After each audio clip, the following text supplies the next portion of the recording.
Assalamualaikum warahmatullahi wabarakatuh. Selamat siang adik-adik. Bagaimana kabarnya hari ini?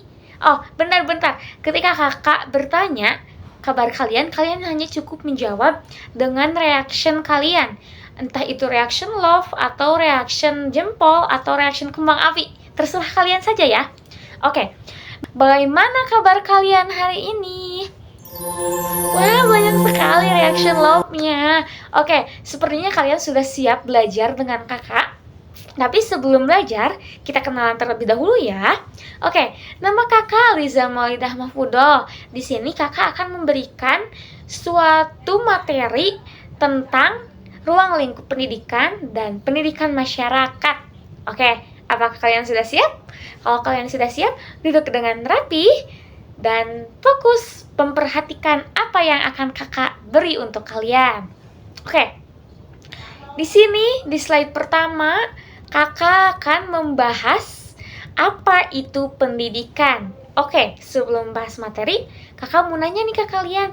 Ketika kalian mendengar kata pendidikan, apa yang terlintas dalam pikiran kalian? Oke, jawab di kolom chat.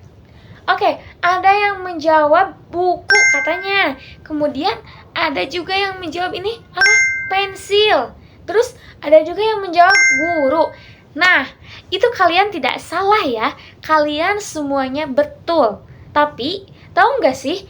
Pendidikan itu sebenarnya bukan hanya mengerjakan matematika saja. Bukan mengerjakan PR matematika saja. Tapi pendidikan pada hakikatnya adalah seluruh proses pembelajaran yang bertujuan untuk mengembangkan potensi menyeluruh yang ada dalam diri kita. Oke, pada slide ini sudah tertera bahwa pendidikan adalah proses pembelajaran individu yang mengembangkan potensi individu secara menyeluruh melalui 3 aspek, yaitu aspek kognitif, kemudian ada aspek afektif, dan ada aspek psikomotorik. Pendidikan sebagai landasan pembangunan manusia dan masyarakat, membentuk karakter, keterampilan, dan wawasan individu.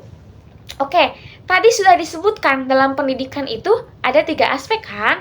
Nah, potensi menyeluruh itu mencakup 3 aspek yang tadi. Ada kognitif, afektif, dan psikomotorik. Oke, kita akan membahas satu persatu apa itu aspek kognitif, apa itu aspek afektif, lalu apa sih aspek psikomotorik. Oke, ya, tolong ingat-ingat sama kalian. Yang pertama ada aspek kognitif, di mana aspek kognitif itu berkaitan dengan kecerdasan otak kita. Bagaimana kita berpikir, kemudian bagaimana kita menghafal, bagaimana kita memahami ilmu pengetahuan yang diberikan oleh guru. Nah, itu masuk ke dalam aspek kognitif. Perlu diingat, aspek kognitif itu adalah aspek yang berkaitan dengan kecerdasan otak kita, ya teman-teman. Yang kedua, ada aspek afektif. Nah, coba, apa yang kalian tahu mengenai aspek afektif? Nah, aspek afektif ini berkaitan dengan sikap atau perilaku kita, ya. Apa saja? Seperti perilaku kita, sikap kita, mental kita, dan perasaan kita. Bagaimana kita menghormati orang tua, bagaimana kita menyayangi teman-teman kita, kemudian apakah kita masih punya rasa empati kepada orang lain? Nah, itu termasuk dari aspek pendidikan yang kedua, yaitu aspek afektif, ya. Oke, terakhir ada aspek psikomotorik. Nah, aspek psikomotorik ini berkaitan lebih dengan fisik kita, keterampilan fisik kita, atau tindakan nyata yang kita lakukan.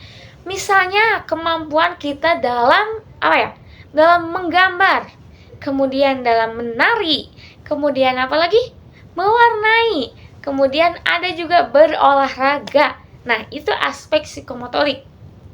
Jadi, esensi dari pendidikan ini bukan cuma membuat kita menjadi orang yang paling pintar secara akademis, tapi juga membentuk karakter kita, mengasah keterampilan kita, dan memperluas wawasan kita agar kita bisa menjadi masyarakat yang bermanfaat, atau kita bisa menjadi manusia yang lebih bermanfaat untuk masyarakat.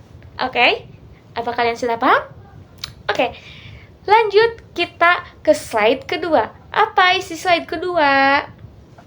Nah, isi slide kedua itu mengenai ruang lingkup pendidikan. Pada slide sudah tertera ada Undang-Undang Nomor 20 Tahun 2003 tentang Sistem Pendidikan Nasional atau Jalur Pendidikan Indonesia yang dibagi menjadi 3. Jadi, pendidikan itu bukan hanya di sekolah saja, teman-teman, tapi ada 3 lingkup pendidikan.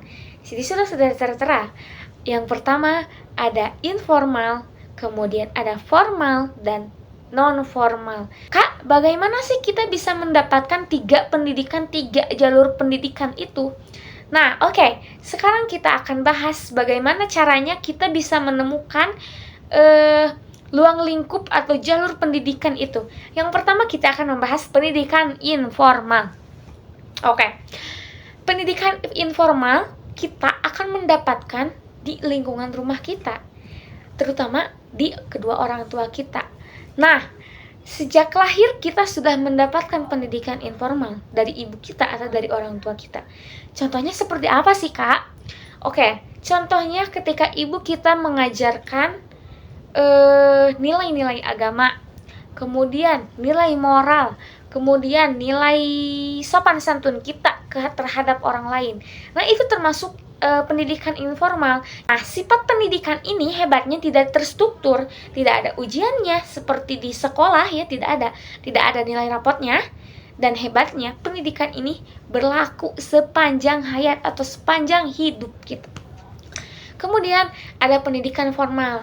Nah, kalau pendidikan formal ini kalian pasti sudah tahu, karena pendidikan formal ini adalah jalur pendidikan yang terstruktur, resmi, dan memiliki jenjang yang jelas. Dimulai dari TK. Tidak, ada yang dimulai dari PAUD ya.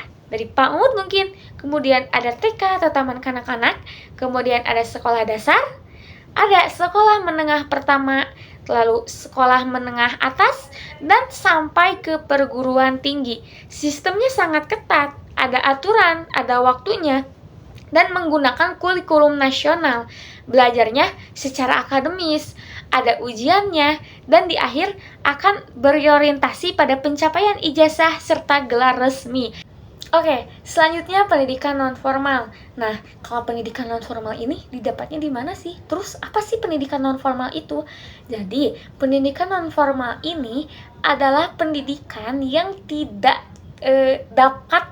kita dapatkan di sekolah ya.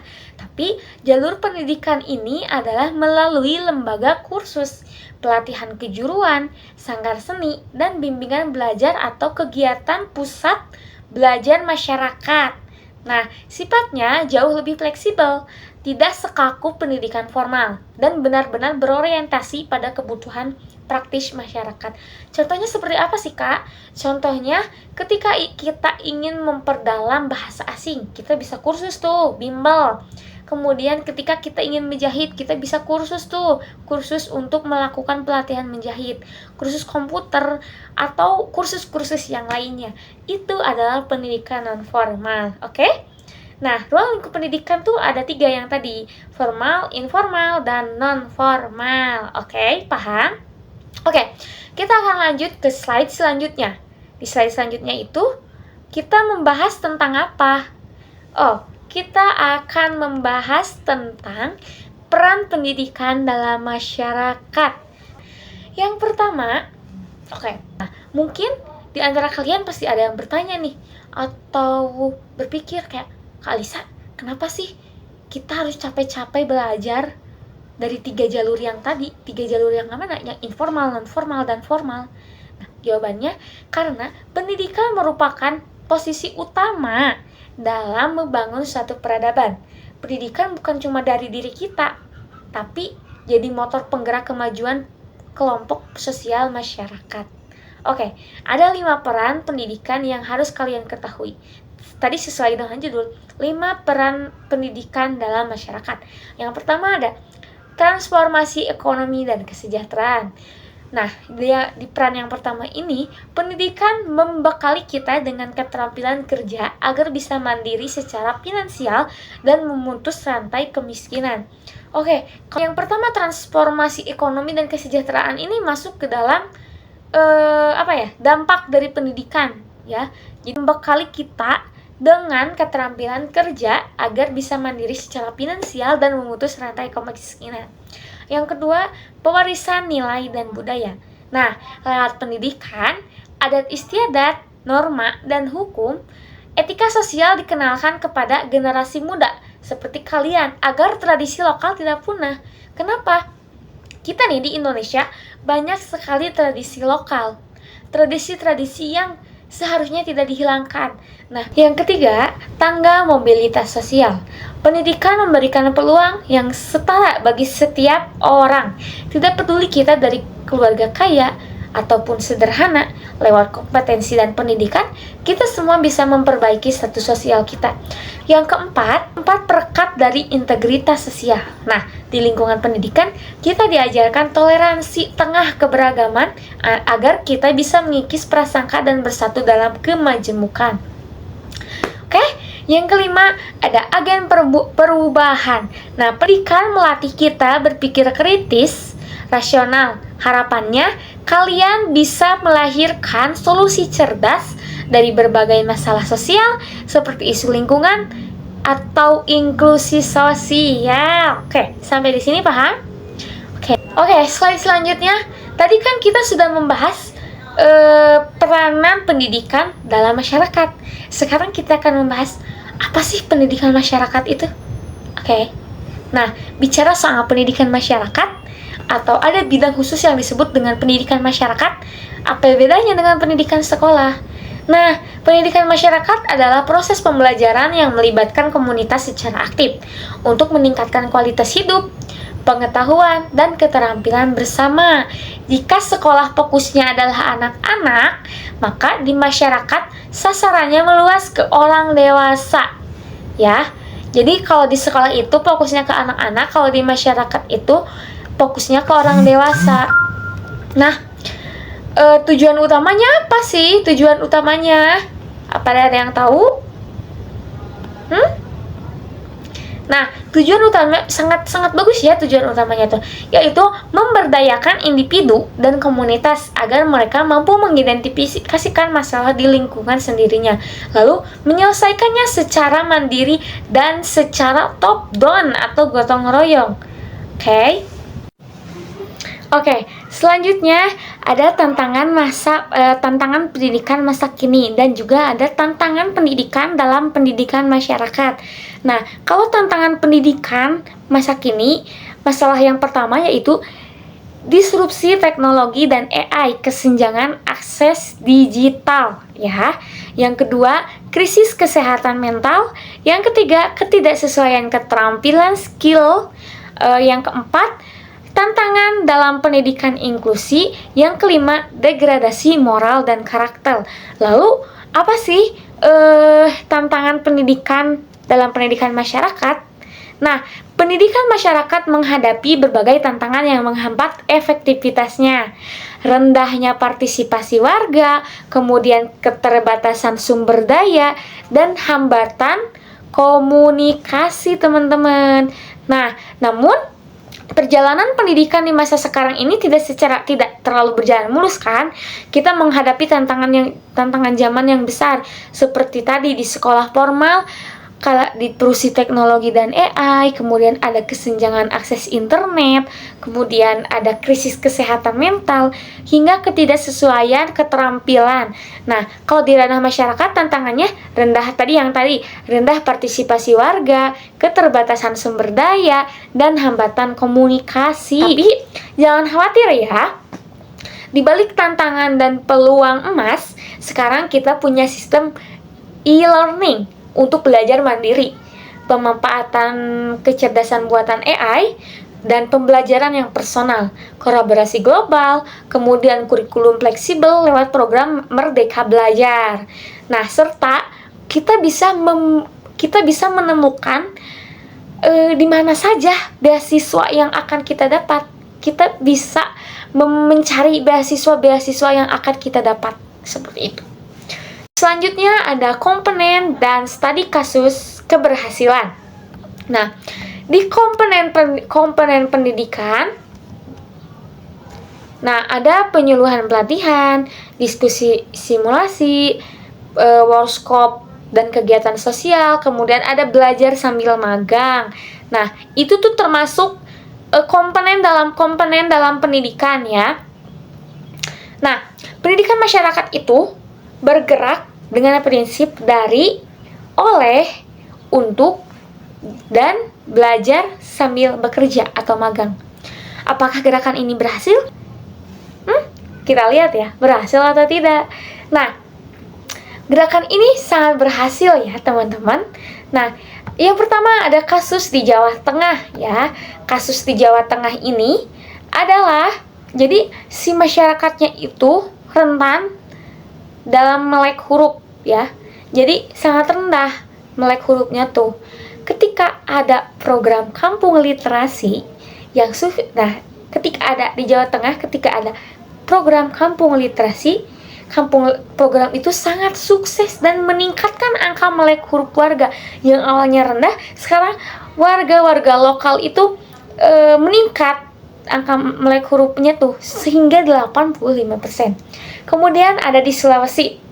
Di Sulawesi ada program apa sih? Nah, di Sulawesi itu ada program pelatihan kesehatan komunitas.